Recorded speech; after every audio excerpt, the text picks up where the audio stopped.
Ce tutoriel vidéo s'adresse aux médecins spécialistes. Lors de la mise à jour de mon logiciel, je devrais choisir le type de paramétrage à appliquer quand je réaliserai une FSE pour un bénéficiaire de l'ACS. Mon logiciel a été mis à jour pour prendre en compte le tiers payant intégral ACS. Deux possibilités de paramétrage s'offrent à moi. Et toi, lequel as-tu choisi ? Pour le tiers payant ACS, je souhaite n'avoir qu'un seul interlocuteur et un seul paiement. Je ferai donc du tiers payant intégral coordonné par l'AMO. De mon côté, je souhaite pratiquer le tiers payant ACS en ayant également comme interlocuteur les complémentaires santé avec qui j'ai signé des conventions tiers payants. Je choisis donc le tiers payant standard Sésame Vital. Prenons l'exemple d'une consultation chez un cardiologue. Celui-ci a choisi le paiement coordonné par l'AMO. Je reçois une patiente pour une consultation et un électrocardiogramme. Lors de l'élaboration de la facture, mon logiciel m'indique que ma patiente est bénéficiaire de l'ACS et qu'elle a souscrit un contrat complémentaire santé sélectionné par décret de type B. Je précise que je suis dans le cas d'une nature d'assurance maladie sans lien avec un accident. Mon logiciel me propose automatiquement le tiers payant sur la part AMO et AMC. Il me rappelle également le choix de mon paramétrage initial, à savoir TPI-ACS, paiement coordonné. Je peux ensuite ajouter les actes correspondant à une consultation et à un électrocardiogramme. Mon logiciel applique alors le TPI-ACS. Il calcule automatiquement les parts AMO et AMC, ainsi que le reste à charge de l'assuré. Mon patient ACS ne paye rien. Il ne reste plus qu'à signer la feuille de soins pour finaliser la facture.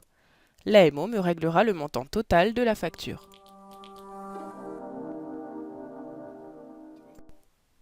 Je reçois maintenant une patiente qui me présente son attestation de droit AMO, aide pour une complémentaire santé ACS, attestation de tiers payant pour la part obligatoire et la part complémentaire. Lors de l'élaboration de la facture, le logiciel ne m'indique pas de situation particulière car la carte vitale de ma patiente n'est pas à jour. Je renseigne donc la situation particulière correspondant à son attestation, ici ACS A. L'information étant prise en compte, le logiciel se comporte de la même manière que dans le cas précédent.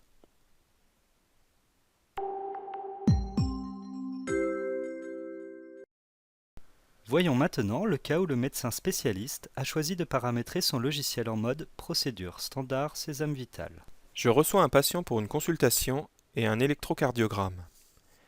Lors de l'élaboration de la facture, mon logiciel m'indique que mon patient est bénéficiaire de l'ACS et qu'il a souscrit un contrat complémentaire santé sélectionné par décret de type A. Je précise que je suis dans le cas d'une nature d'assurance maladie sans lien avec un accident. Mon logiciel me propose automatiquement le tiers payant sur les parts AMO et AMC. Il me rappelle le choix de mon paramétrage initial, à savoir TPI-ACS procédure standard. Il m'indique également que les données de la complémentaire ne sont pas présentes en carte vitale.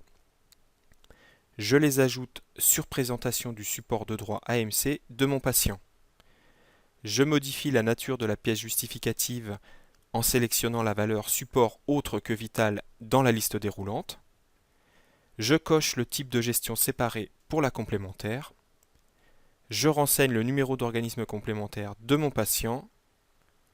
Je sélectionne la formule qui s'applique à mon patient et je valide. De retour à la fenêtre principale, j'ajoute les actes correspondant à une consultation et à un électrocardiogramme. Mon logiciel applique alors le TPI-ACS.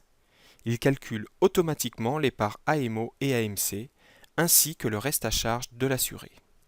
Mon patient ACS ne paye rien. Il ne reste plus qu'à signer cette feuille de soins pour finaliser la facture. L'AMO me réglera le montant de la part obligatoire, tandis que l'AMC me réglera celui de la part complémentaire.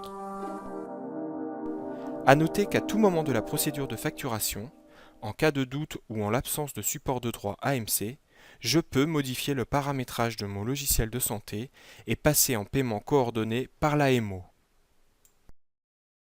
Pour rappel, il est toujours possible d'appliquer le tiers payant social AMO dans le cas où le bénéficiaire ACS n'aurait pas souscrit de contrat auprès d'une complémentaire santé sélectionnée. Dans le cas où la carte vitale de mon patient est à jour, mon logiciel affichera alors l'information.